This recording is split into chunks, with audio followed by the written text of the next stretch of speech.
Good afternoon, or evening as it were. Good for us to be here tonight. We appreciate your presence. A few announcements as we begin. Johnny, was that a public announcement? Okay.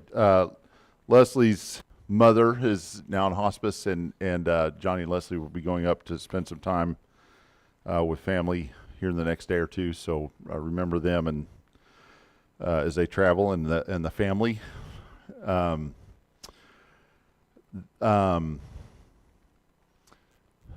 forgetting one. There's one that. Sorry, my mind just went blank. My sister Julie, y'all know her? There we'll go. We'll start with that one. She is hosting a singing at her house a week from Friday, the 16th, at 7 o'clock, and they call those singings joyful noise. So if you think you can't sing, you'll fit right in, because it's just a time of fellowship and everything, and they want everybody to be able to come to that. So 7 o'clock at the Porter's house, a week from Friday. The elders will be giving a report Sunday after morning services regarding the upcoming things, which I guess will be Greg, since Johnny's. Do I get to make my sermon longer? Yes. Okay. I stumped him. Wow. Okay. We'll talk about how that's going to happen. Okay. So there will be an upcoming report from the elders at some point about some exciting things that will be taking place. So if it's this Sunday, awesome. If not, awesome too. And then, yeah, I think that's all I have. So, sorry. Yes, that wasn't all I have.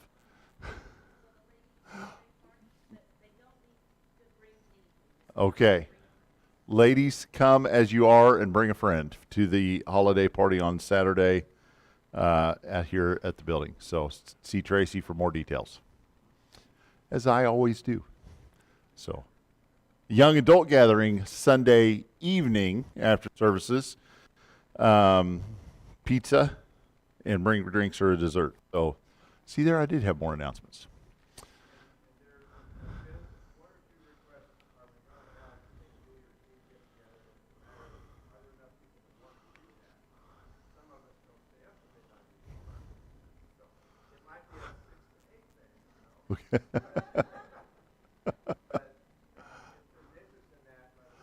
Okay, so there you go. So if there's interest in a New Year's Eve get-together, and if you want to get together on New Year's Eve, don't feel like you have to commit to stay in the whole year, until the whole rest of the year until midnight. You can be come and go. So if you'd like to get together, let Greg know. All right.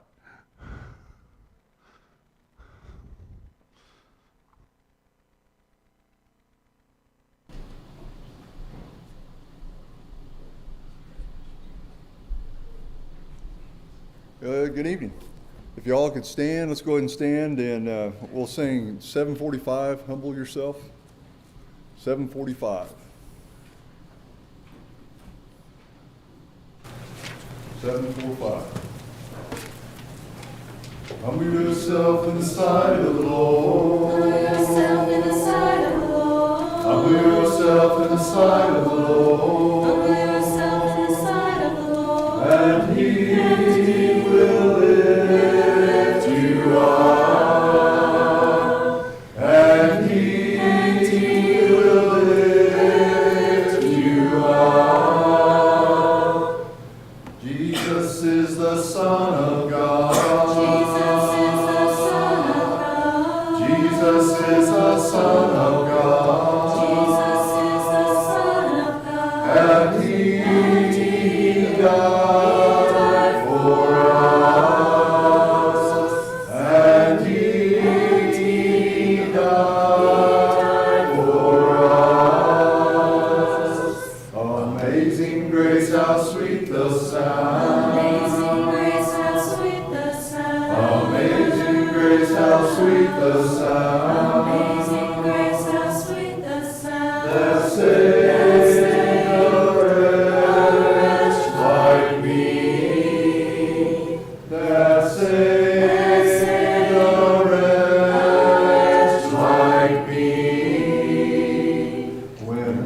been there 10,000 years. We've been there 10,000 years. When we've been there 10,000 years. We've been there 10,000 years. Bright shining as the sun. Bright shining as the sun. So humble yourself in the sight of the Lord. Humble yourself in the sight of the Lord. Oh, humble yourself in the sight of the Lord. Humble yourself in the sight of the Lord. And He will lift you up. And He will lift you up.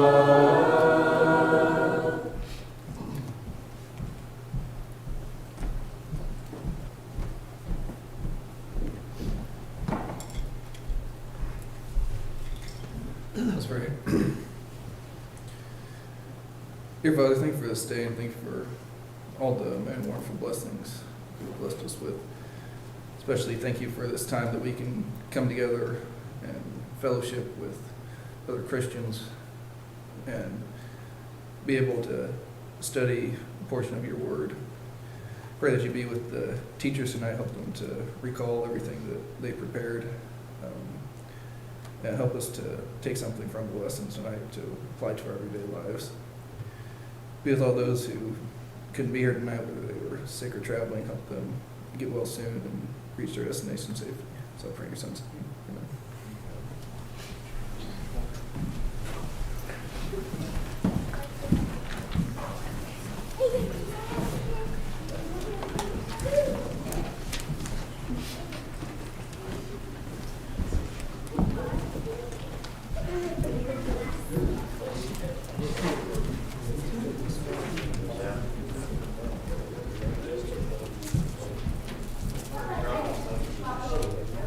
Hey, Justin. Hey, Jason. How you doing? Good. A little tired. Took my final today for my class, so that was fun. That is exciting. You know how to get yet? No, yeah, it's the subject where he gets to go in and decide that because this is an ecology course, we're going to encourage everyone with an A. So Oh, you never had it. Yeah, I'm on. I'm just not on. This thing's not working very well. Am I hear they have a new system, new something or other order for me. You want the lapel? Check, test, 1, 2, 1, 2.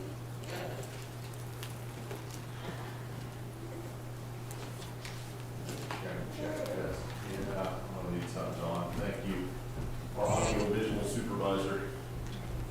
Is better.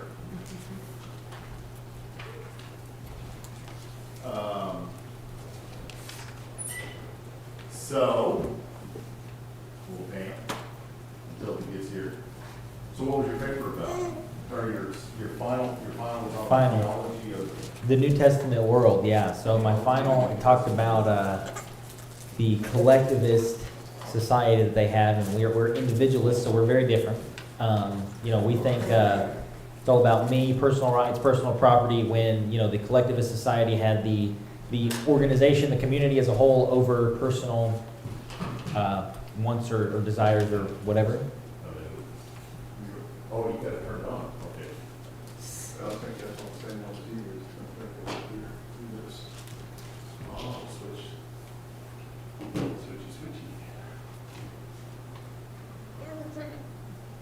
Press no change over.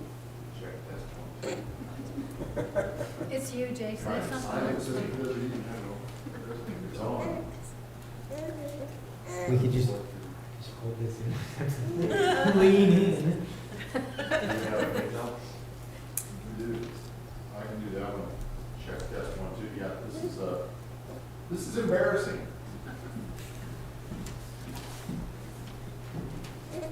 Just think how Jesus did it with 4,000 or 5,000 people. 5,000 people at that, but he could probably project. Yes. I can, But, but it's just not very, not good. I don't want to feel like I'm yelling at you all night long. I'm not, I'm like parading the multitude here. And you've already done so. And yes, and I had to yell at teenagers all day, and I have to announce basketball games later this week. You want me to turn the handheld on? Now, this one's not even on, okay. Turn it on upstairs.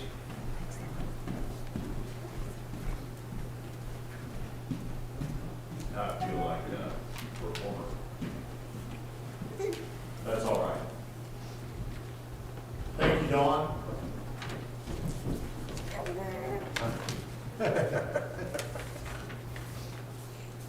Check, test. Hey, there we go. Thank you, Dawn. Launch and go. All right.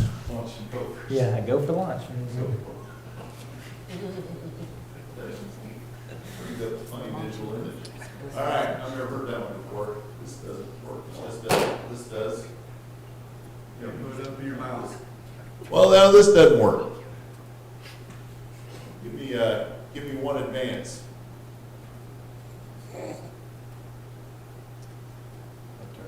Oh my goodness. There it goes. Okay, I know it was working up there earlier, so, okay. Now we're go. All right.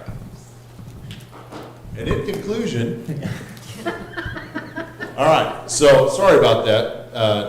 Not usually that we'll have 5 different technical difficulties all at once. So we are wrapping up our study in Isaiah tonight. That's the plan anyway. We will then still need to fill a couple of weeks before we're going to start the Gospel of John in January for the first quarter. So Justin and I were just talking about some things we can do to fill the next couple of weeks. One thing we might do is do just kind of an extension on some of the historical background of Isaiah that we've been talking about. Talk about some of those battles and you know, the fun stuff from Isaiah that we can kind of get more actual historical and archaeological evidence and things that show the veracity of the Bible story and those kind of things. So we may do that next week, and then whatever Justin feels like doing that next week. So we'll kind of play that. We'll play that by ear a little bit. So you don't have an assignment tonight at the end of the lesson, which is good because we're not real sure what the assignment is yet. So for tonight, Isaiah 38, 39, keeping faith in difficult circumstances, and hopefully we'll provide the basis, especially later on as we get down to the continuities, for some meaningful discussion. Tonight, our objective is to reflect on how illness and pride challenged the faith of Hezekiah and all who follow him. Because the things that happen at the end of Hezekiah's life really affect the nation of Israel in some very significant ways over the next several generations and even into the final captivity of Israel or Judah in Babylon. So kind of putting that in a historical perspective is an interesting conversation. We want to reflect on what it means to rely on or trust in God, because when everything around you is on the verge of being taken away and you have nowhere else to turn, that really puts it into perspective how important it is to trust in God. And then reflect on the ways in which our impending death alters our ongoing life. So not just to look at it from an outsider's perspective of, you know, here's how Hezekiah dealt with the news that he had about his impending death, but how does that give us pause or give us the opportunity to kind of reflect on our own lives and how we would face that situation or that scenario if we were in it.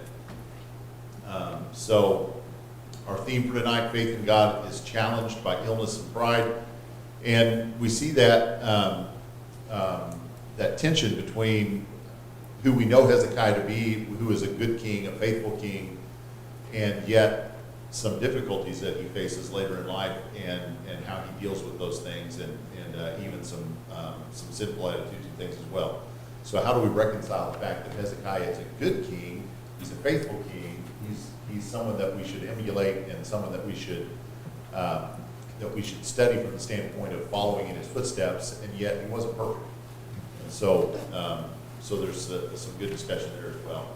So once again, as always, I like the review that is built into this study, because if you can't just kind of sit back and pause and think about the first 39 chapters of Isaiah and kind of put those into some, some context at this point, wow, maybe you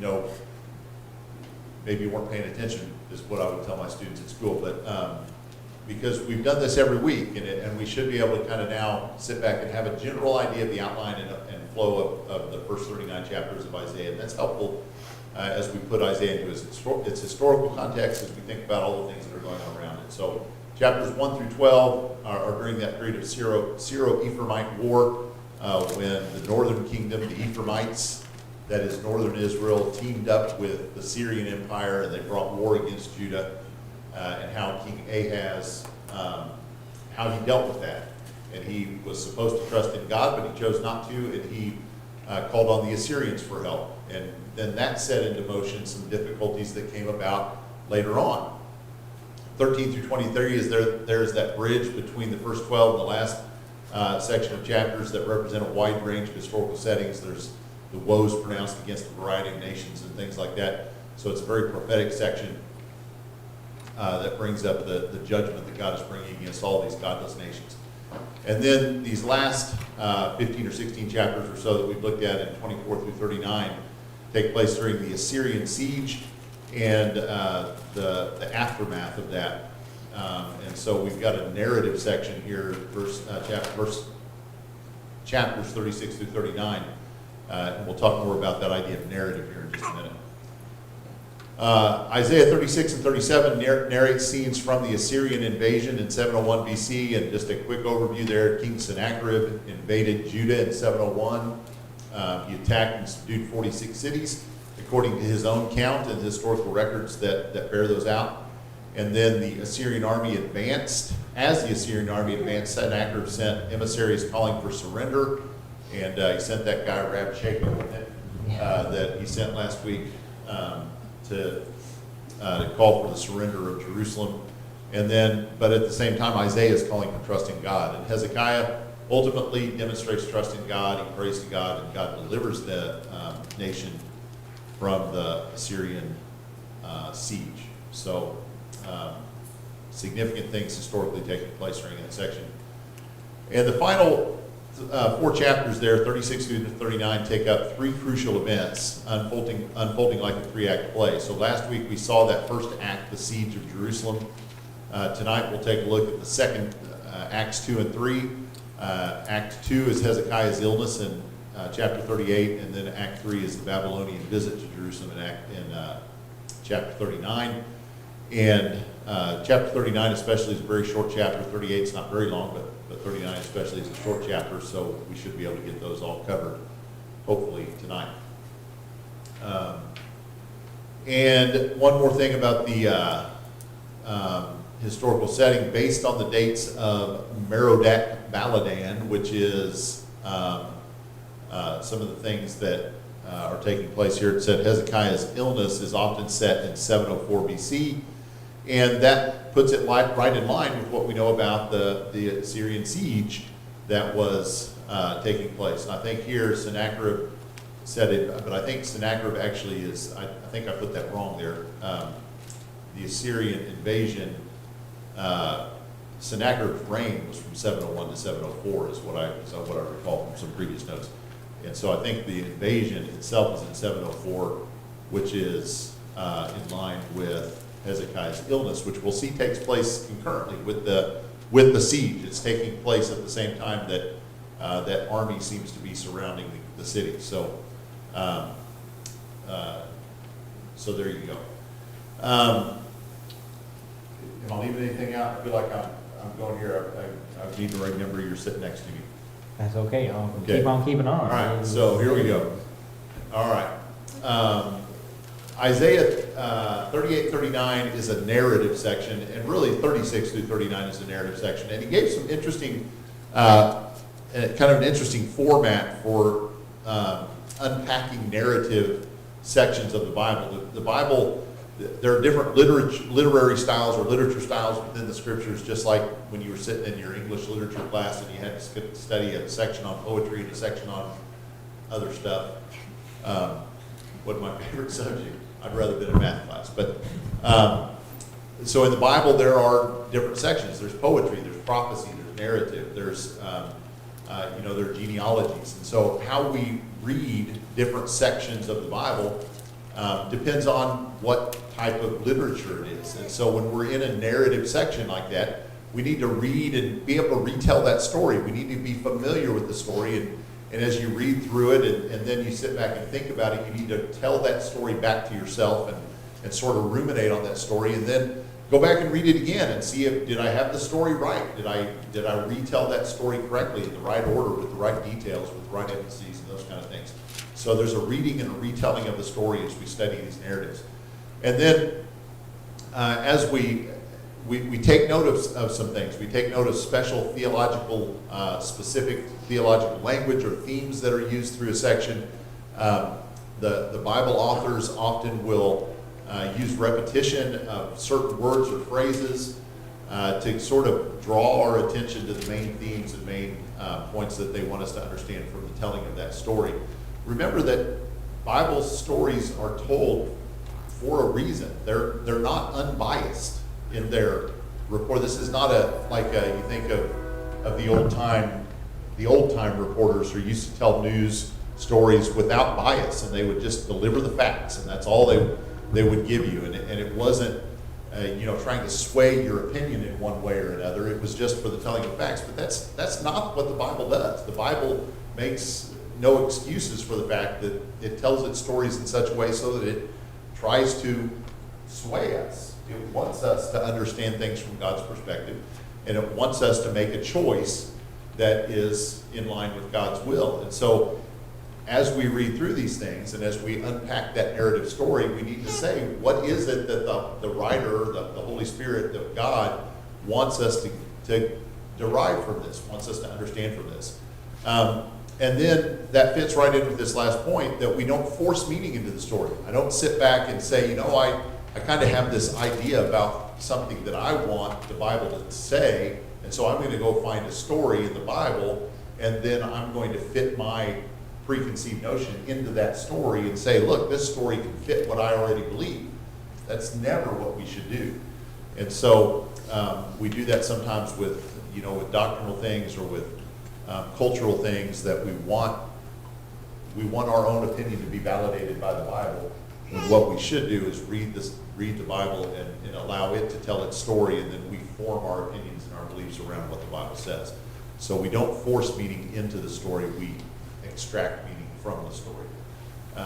So that's sort of the approach that he uses through this section as he kind of unpacks some of the narrative things that are going on in chapters 38, 39. In the notes, I think it's a little more clear. I probably didn't follow it as clearly on the slides as he makes it in the notes, where he kind of follows this sort of four-step process as he's moving along. So, but I thought that was helpful, and I thought it was interesting for us to think about for a moment before we jump in. So let's look at Isaiah 38, verses 1 through 8. You ready to read? I'm ready. I don't think there's a bunch of weird names in this one like you stuck me with last week. So, all right.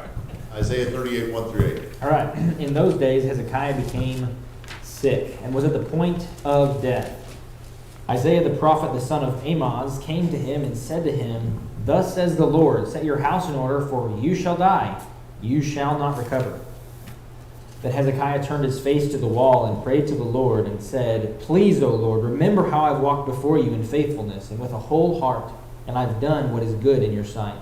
And Hezekiah wept bitterly.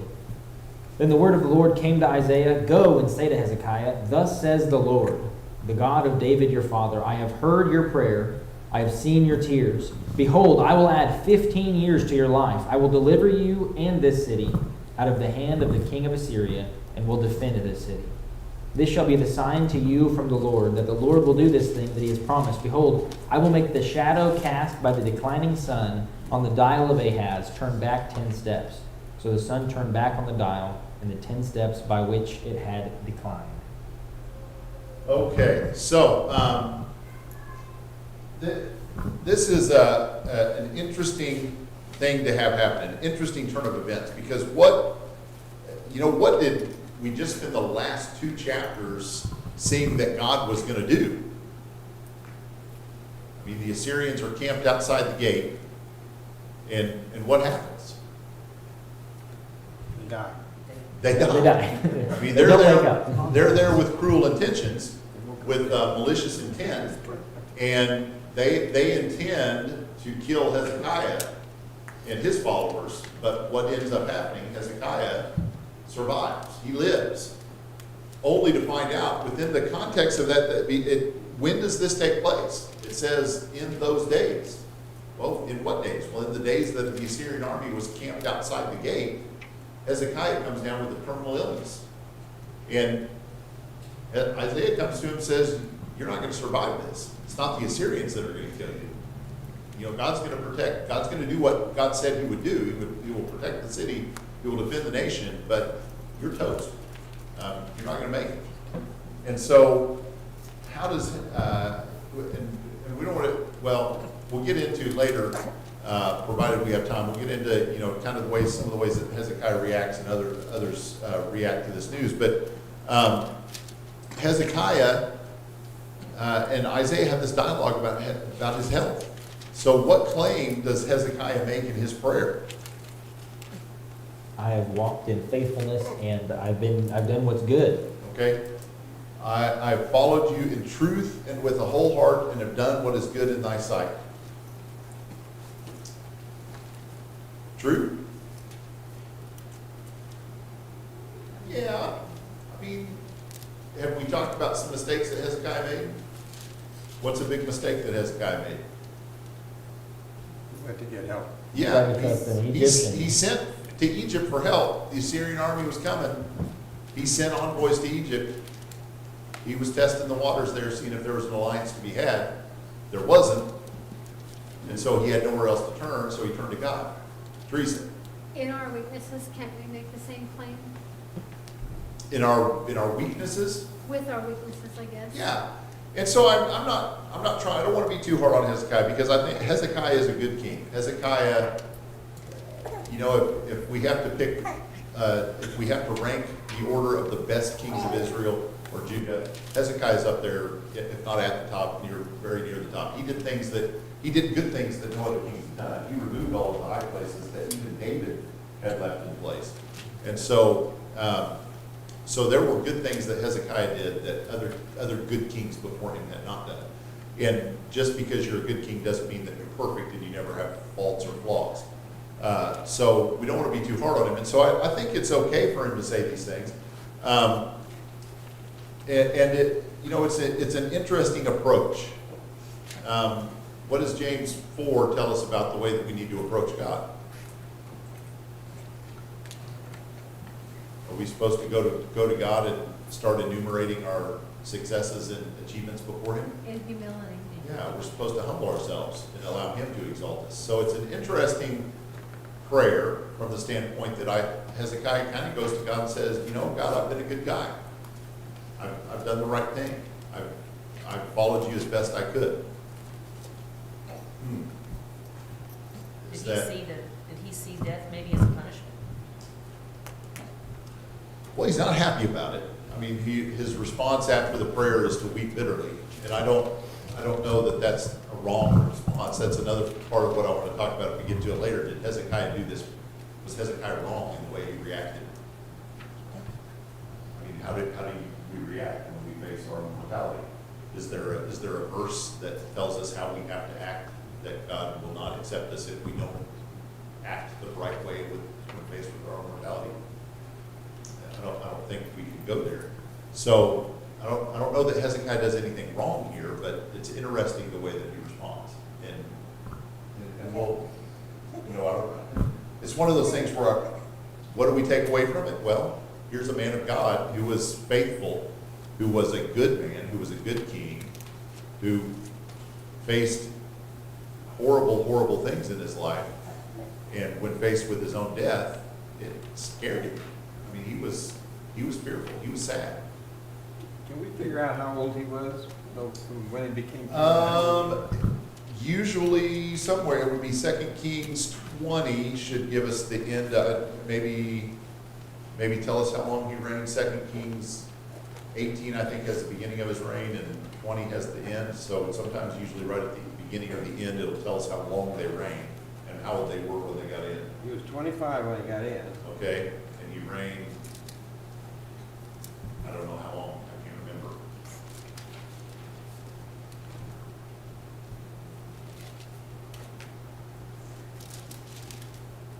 I'm certain that there are, timelines that would give us that information if I had thought to look it up.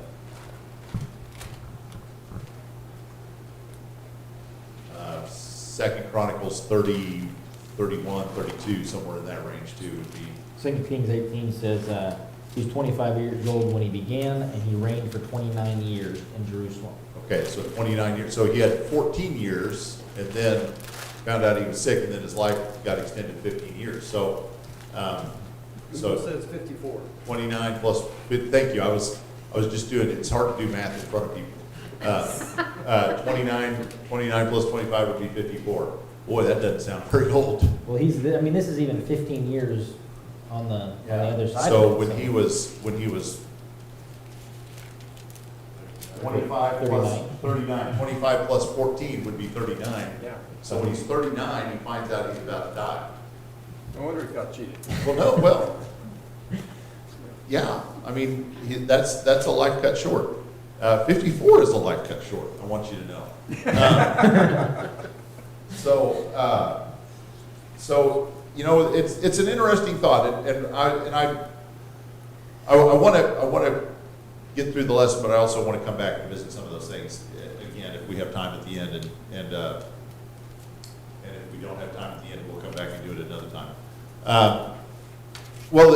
What theologically significant words are repeated? And I had a notebook somewhere when I left my house that I don't see with me that I had some passages written down on. We'll see if I can remember some of them. And remember, it's chapters 36 through 39 that are a narrative unit.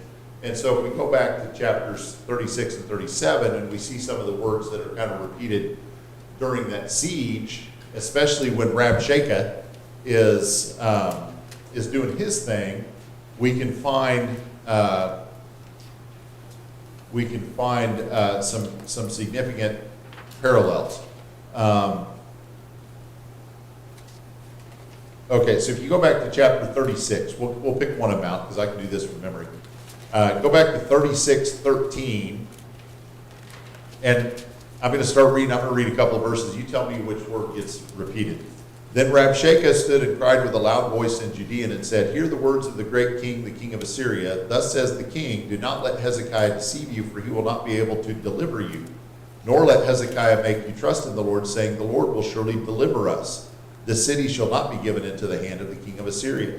Do not listen to Hezekiah, for thus says the king of Assyria, make your peace with me, and come out to me, and each of you his vine, and each of his fig tree, and drink each of the waters of his own cistern, until I come and take you away to a land like your own, a land of grain, and new wine, a land of bread, and vineyards. Beware lest Hezekiah mislead you, saying, the Lord will deliver us. Has any one of the gods of the nations delivered his land from the hand of the king of Assyria?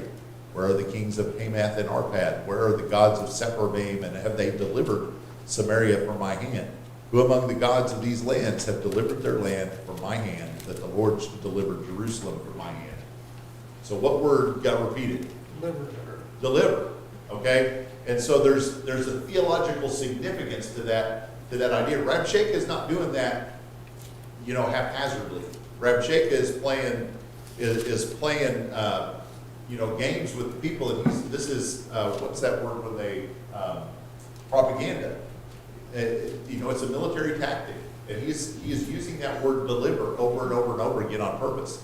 So what is a word that we see back in chapter 38, verse 6? What does God tell Hezekiah in verse 6? I will deliver you. I will deliver you. Okay? And so, and he says here, and this is something, by the way, that puts it in within the time frame. We know this is during that siege period, because what does he say? I will deliver you from the city and from the hand of the king of Assyria, and I will defend this city. So the siege is still going on. God is reiterating a promise that he makes at the end of chapter 36, 37 rather, 37 verse 35. I will defend this city to save it for my own sake, for my servant David's sake. He reigned 29 years. And so there's that repetition of the word deliver, and we also see the word defend there used in two different seeds. So, this, Johnny. One of the things, I don't want to disrupt you here, but one of the things that keeps popping in my head here is, again, one of the things that we said that he was such a good king about was that he took down all those idols. And here they are saying, oh, well, you know, all of those idols, all of those other gods didn't defend their people, Yeah. but, you know, they should be helping you. And he actually tells them, he said, look how bad he was. He took down your idols, you know, and now you don't have any of these gods to defend you. But then he brags about the fact that he defeated all those gods. Yeah. Well, Rabshakeh plays both. If say he plays both sides of the fence, but really he's playing like all sides of the wall. I mean, because he's you know, on one hand he tells them your God can't save you, and then on the other hand he says your God came and told me to come get you. And so, well, which is if your God is powerful enough to save you, then why is he? Or not powerful enough to save you, then why is he powerful enough to tell me to come get you? So he's not saying anything truthfully or honestly. He's just saying whatever he can say to try to drive a wedge in their faith. But that word that keeps getting repeated there, that idea of deliverance, well, deliverance is a theologically significant theme in this section. We need to pay attention to the idea of deliverance. And so if we're going to think about God as a deliverer, this is a section of Scripture that we want to look at. He delivers the city of Jerusalem. He delivers Hezekiah himself. Well, what does that tell us about God? He is our deliverer as well. And so we have a significant theme there that we need to take note of.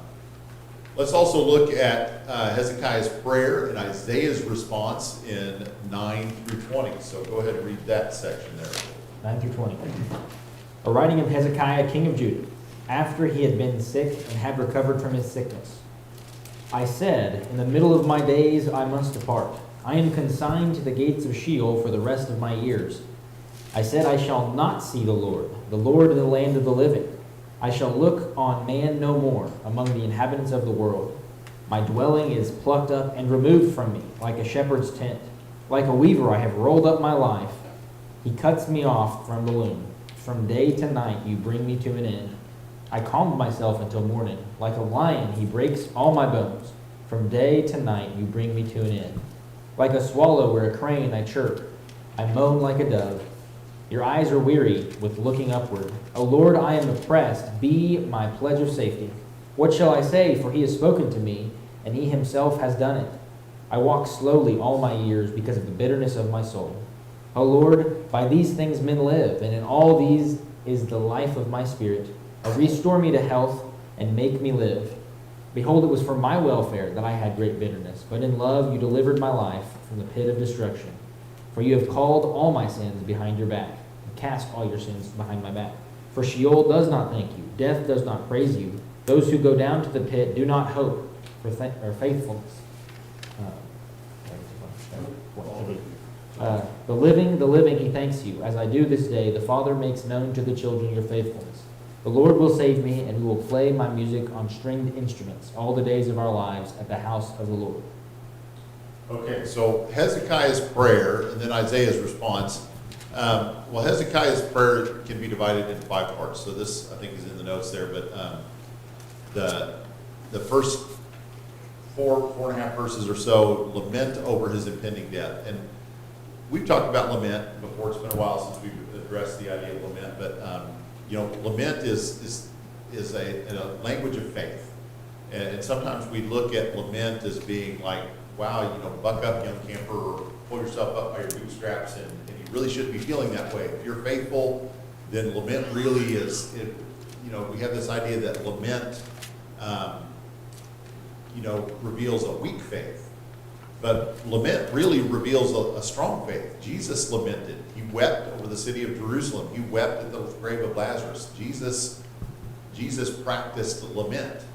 And so here Hezekiah, as a man of faith, is expressing lament at the thought of his own mortality, at the thought of that he had to face the end of his life. And this is something that he wrote after he's been promised, an extension to his life. So this is him reflecting back on how he felt at receiving the news that he was going to die. And go back to that moment when he received that news, and he wept bitterly. He was in the depths of despair, and it's okay. It doesn't mean that his faith was lost. It doesn't mean that he didn't love God anymore. It doesn't mean that he wasn't faithful or wasn't trusting in God. It just means that he was having an emotional response to the news that his life was nearly over. At the end of verse 14, we have, oh Lord, I am oppressed, be my security. And it's a petition to God. He recognizes, and this is a key portion of lament, is the recognition or the acknowledgement that God is the source of help, that there is no internal source of help. I can't help myself. I have to rely on God to help me through this time, whatever it is. And so this is Hezekiah coming to this conclusion, or coming to the end of this cycle of lament, saying, I have nowhere else to turn. Has Hezekiah ever been in a position before where he had nowhere else to turn?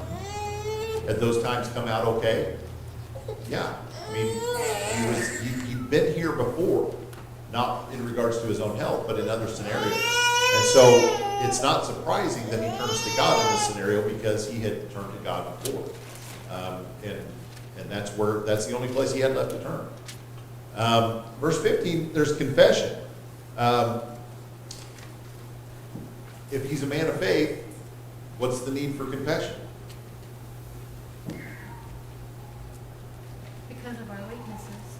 Because of our weaknesses. He knows he's not perfect. He knows he's made mistakes. He knows that, anytime we especially face our own mortality, I think one of the things that we have to face in that moment is the idea that there were things I could have done differently, things that I could have done better in this life, and those things kind of hit you pretty hard when you're facing your own demise. And so he confesses those things. He doesn't want to take those things with him. He wants to leave those things behind, so he confesses them. Verses 16 and 17 have the moment of deliverance. By these things men live, he says in verse 16, and in all these is the life of my spirit. Oh, restore me to health and let me live. For my own welfare, I had great bitterness. Bitterness is something, again, that we don't like to talk about. That Hezekiah was bitter over the loss of his own health. He was bitter over the loss of his own life. And it's an emotion. God gave us our emotions, and we've got to deal with those sometimes in some very difficult contexts. But it was him, it was God who had kept his soul from the pit, and it was God who had cast all his sins behind him. So God was the one that delivered Hezekiah from that death. And then lament often, not always, but often ends with a section of praise or thanksgiving. And so here Hezekiah does have this section of thanksgiving where he acknowledges what God has done that nobody else could do for him. And it's not insignificant. It's a significant thing for him to pronounce this thanksgiving, and it's significant for him to recognize that God is the one that gave him a new lease on life, as it were. I think one of the things that I thought was interesting reading, the living, he thanks you as I do this day. And I was just, thinking the contrast here between the living and the dead. The dead people, obviously, those in Sheol are kind of contrasted here with the living, and the living are the ones who thanks him. And I was just kind of thinking, if the dead people aren't necessarily thanking him, and I am a part of the living, how often am I, thanking God? And it just kind of, I don't know if that song, if the rocks cry out, I'll cry out or whatever. But the idea of, well, if they're, I gotta, I wouldn't say make up for, but I gotta give thanks a lot so that, maybe that's just me, that was just weird. But let's thank God more, I guess. Well, I like it in the context of, you know, there are things that the living can do that the dead cannot do. And one of those things, you know, he ends that by saying, they will play my songs on stringed instruments all the days of our life at the house of the Lord. And so the dead, whatever their state is, they can't go to the house of the Lord and praise. And so Hezekiah is here is saying, you know, I have a new life that I'm going to be able to spend in worship to God. You know, that he acknowledges he would not be able to do those things had he died. And so, you know, we're faced with our own mortality and kind of, you know, it's kind of almost a trope or a stereotype of something that somebody would do, you know, in a moment of difficulty or a moment of uncertainty when things could kind of go either way. And what do people often do? They start making promises to God, right? God, if you see me through this, you know, I'll never sin again. I'll be a perfect person. I'll undo all those bad things that I've done. You know, they start making all those promises, and then they come through that moment, and I had my fingers crossed. God, you know, did you see that? I wasn't really serious about all those things I said. But Hezekiah here has come through that. He's on the other side of it, and so he now he's not making a promise in the moment saying, if you see me through this, I'll praise you. He's saying, you have seen me through that, and because of that, I'm going to praise to you and thanks to you. So I think there's a difference there in what Hezekiah is doing, but what do you do with that extra time? If you are told today by God, I'm giving you 15 more years, what do you spend that 15 years doing? Does that affect the way does having a date stamp on it change the way that you live? Hezekiah seems to indicate that it does for him. He knows what he's going to do. He's going to spend it praising God. And so, does he do it perfectly? Nope. He's going to make some goofs here in a minute. I didn't include it, I don't know if I missed it in the notes or what, but verses 21 and 22, I didn't get into the reading. Read 21 and 22 because that's interesting. Now Isaiah had said, let them take a cake of figs and apply it to the boil, that he may recover. Hezekiah also had said, what is the sign that I shall go up to the house of the Lord? Okay, so Hezekiah, we know, had a terminal illness that was going to end his life. And Greg, help me with this one. Well, He had, that terminal illness was in the form of a boil that got healed by raisins. well, I'm just guessing, but I suspect, you know, there, even as much as 100 years ago, people died of furuncles, you know, boils, you know, that would become septic, and because we had no antibiotics. Yeah. But if you could get it to drain, you know, then, so they would land some and that sort of thing. I don't know if they heated the figs to make a poultice to help it drain, or how that works, but it would probably help if they had. Well, there you go. He was going to die of a boil. I don't understand that, but it's Well, just an you've heard of infection. cellulitis, you know, where people get a bad infection, they end up in the Okay. hospital, get an IV antibiotics, you Yeah. know, same kind of deal. Okay, so he had an infection that was in the form of a boil. It probably wasn't just a little one. It was not a little one, I imagine. Had It to was make a big probably- cake. Probably big. And think about what they've been going through. They're in the midst of a siege. During a siege, their sanitary conditions were not what they normally would have been. Who knows if there's a relationship there between that, but you know, there's all kinds of other things that are going on historically in the context of that moment. So I'm just glad they had some figs. So there you go. All right, so Hezekiah had said, what is the sign that I shall go up to the house of the Lord? Well, he had been given a sign earlier that in the stairway, the sun would back up 10 steps. And so that's not an insignificant amount of time. You know, think about as the sun advances and the shadow creeps up those steps, and then the sun has to back up in order for that shadow to move backwards. It's not an insignificant thing.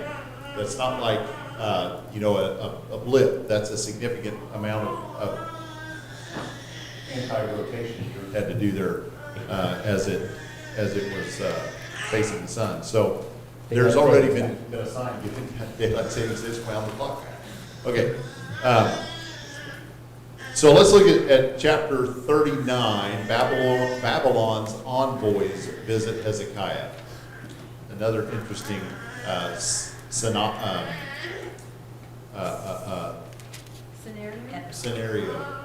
scenario in Hezekiah's life.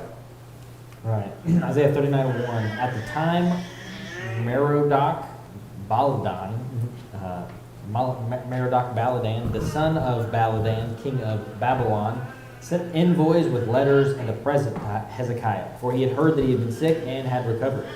Hezekiah welcomed them gladly, and he showed them his treasure house, the silver, the gold, the spices, the precious oil, his whole armory, all that was found in his storehouses. There was nothing in his house or in all his realm that Hezekiah did not show them. Then Isaiah the prophet came to Hezekiah and said to him, "What did these men say, and from where did they come to you?" Hezekiah said, "They have come to me from a far country, from Babylon." And he said, "What have they seen in your house?" Hezekiah answered, "They have seen all that is in my house. There is nothing in my storehouses that I did not show them." And then Isaiah says to Hezekiah, "Hear the word of the Lord of hosts. Behold, the days are coming when all that is in your house, and that which your fathers have stored up till this day, shall be carried to Babylon. Nothing shall be left, says the Lord, and some of your own sons, who will come from you, whom you shall father, shall be taken away, and they shall be eunuchs in the palace of the king of Babylon." Then Hezekiah said to Isaiah, "The word of the Lord that you have spoken is good," for he thought, "There will be peace and security in my days." Okay. Interesting stuff going on. Okay, so Babylon's envoys visit Hezekiah. The story divides into two units. First, the visit from Babylon takes place in the first couple of verses, and then Hezekiah gets a visit from Isaiah, and that takes a whole different turn than the visit from Babylon. So, what is the sort of the tenor of the details of the story of the visit from Babylon? This guy Merodach Baladan, son of Baladan, king of Babylon. So he's a prince of Babylon, and he comes to visit. Why does he come to visit Hezekiah? Because he was sick, and he had heard he was sick and recovered. Heard that he had been sick and recovered. King had him oiled, he got better. Well, if they die, that's easy pickings. That's all I'm saying. Maybe.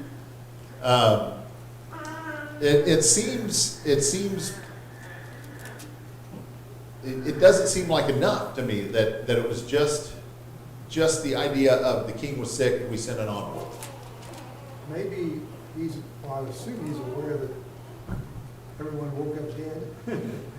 And he must think, holy moly, this guy's got some connections with God. Okay, so I think there's something else going on there. Who was, if you think of Babylon sort of being on the rise at this point, and who is the dominant world power at this point, has been Assyria for generations.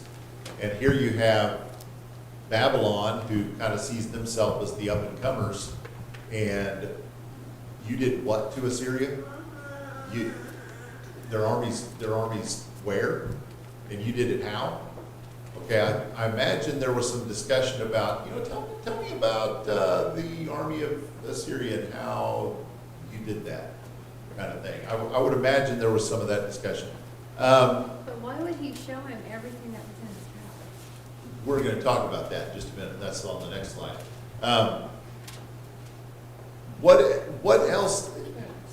Okay, so what was the sign that God gave Hezekiah that he was going to survive this? Well, he healed the boil, but what was the sign? The sun went back. The sun went back a significant amount in one day. About the same time that the Assyrian army was destroyed, and about the same time the king of Israel, who was lying on his deathbed, all of a sudden was healed. There was a lot of things happening, all kind of significant things going on all at once. So it's not far-fetched that the king of Babylon would send an envoy to kind of figure out what's going on here. Who are these people and how did they do all this?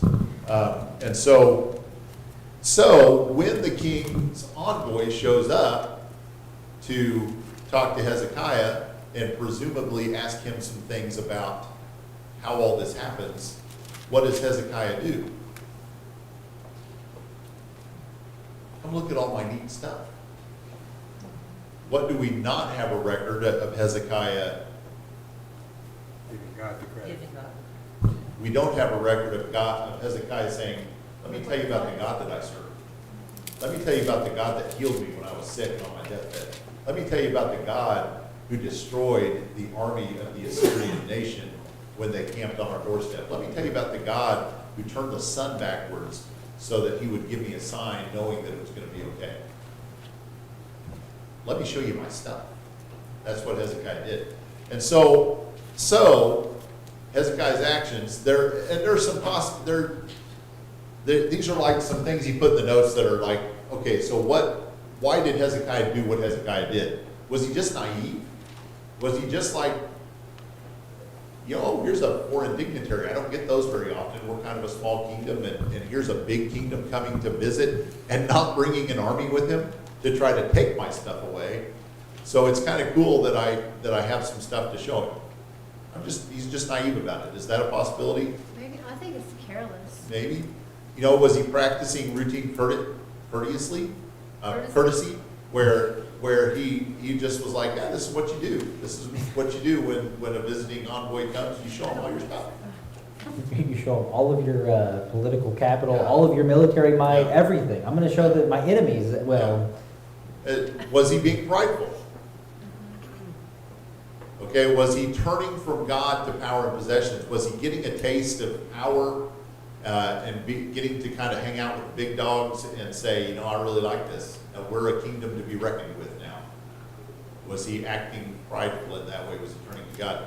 Or was he being politically clever by positively showing his assets to a potential ally?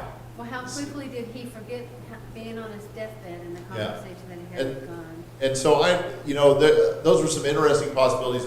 I tend to go with number 3. I think he was being prideful. I think he was kind of showing his stuff and not maybe giving God the glory and the credit. And I think that follows based on what happens next. What Isaiah says and things.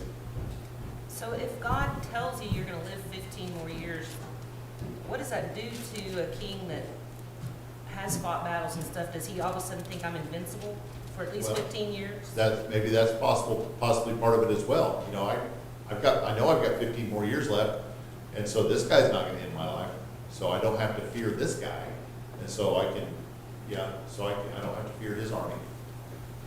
That I hadn't considered that aspect of it, but that's possible as well. It could be motivating Hezekiah. Tim? He's being human. He's being human. If only we weren't. Sometimes, if only we didn't have to deal with that. I think you're exactly right. He's making a bad choice. Part of the human condition. What about Isaiah's response? How does Isaiah respond? He comes and puts Hezekiah in his place. Hezekiah's response to Isaiah then, this news that, what you've done here has angered God. Hear the word of the Lord of hosts, verse 5, behold, the days are coming when all that is in your house and all that is in your father's have laid up and stored to this day shall be carried to Babylon. All this stuff that you've shown him, one day it's going to Babylon as booty, as captured stuff, right? So, how do you feel about that, Hezekiah? this was my favorite part of this whole, because I read it and I laughed out loud, because Hezekiah's just saying, ain't my problem, ain't nobody got time for that. I mean, they're going to have to deal with it. It ain't me. I got Right. 15 years of good life left. Let's Yeah. go. So that's essentially, and so Hezekiah, does Hezekiah's comment reflect a self-centered response? It's like, not my problem. I don't have to worry about it. Or is it a comment, is it a prayer asking for God to delay this future reality? Like, God, put it off till the end of my life. Please don't let me face this. I don't know. Hezekiah's comment echoes what he already knew about his own future. My future's kind of set. God has made already this promise to me that my 15 years are already kind of set. So this just fits what I already know about my own life and future. And then the last one, Hezekiah's comment reflects an obedient king who accepts God's judgment in faith. That's the one I want it to be. I mean, but I don't know if that's the one it is. You know, how did David respond when he learned about the fate of his, the child that he and Bathsheba had, the first baby? As long as the baby lived, what did David do? Fasting He and prayer. fasted and prayed. As soon as the baby died, the servants didn't want to tell him. Like, we can't tell him, it's killing him now, just knowing the baby's sick. When we tell him the baby's died, then it's going to destroy him. But what does David do? He Don't gets point up, at the clock. he gets Nobody up, cares. he gets up and moves on with life. He gets up and moves on with life because he accepts what God had told him. He accepted what God had said. As long as the baby lived, I prayed and fasted, hoping that it would change the outcome, but God's will was set. And so this is Hezekiah's response here, saying, you know, God has made his decision. God has made up his mind, and I can't argue with it. I can't change it, and so I'll just accept it. Yeah. There's a callousness in him because some of his sons are taken off and made eunuchs. Therefore, he's not going to get grandchildren from them. Yeah. And there's no mention. He just has, he's no feeling about it. It's just It seems that way if we read it just as just on the, but then, go back to how we read narrative. Do we take the meaning out that was intended to be brought to us? Are we intended, is this, the purpose of this story to tell us Hezekiah's feelings about what happened? Or is the meaning of the story in the previous verses that tells us, Hezekiah made his mistake, and when we make mistakes in our relationship with God, there's going to be consequences? Johnny. One of the things the commentary in my Bible said was, if we look at who takes over after him as king, it's Manasseh. He takes over when he's 12, which means he wasn't born at this point in time. Would have been Isaiah better. is actually telling him he's going to have kids, which he didn't have. Would have been better for the nation if Hezekiah had died Right. instead of his life being extended, which is a hard thing to say because Hezekiah was a good man. He was a faithful king. And even after this, he did good things. But Good he king. also fathered Manasseh in those 12 years, in those 15 years, and Manasseh was the worst of all the kings. Although, it seems that at the end of his life, Manasseh turned it around. He did repent, but it was too little too late. So at least for Manasseh, maybe he set things right, but it was too late for the nation based on what he did. We didn't even get to the part I really wanted to get to, so we're going to come back to it at another time. Well, in God's omniscience, he knew what was gonna happen, right? When he gave, Well, sure. I mean, God knew what was going to happen. God knew Manasseh would come. But God knows we got to get all the way down to Jesus anyway. So we got to get some things set into motion. So it's going to be okay. Thank you. Next week. Next week, we're going to come back and at least visit part of this again because there's some things I want to talk about in relation to it. And then we'll talk about some historical things that are, we're going to talk about Lachish, the city that kind of figured prominently last week. And then, we'll look at some pictures. We just had 2 short. It's Justin, he just chatters on and on and on.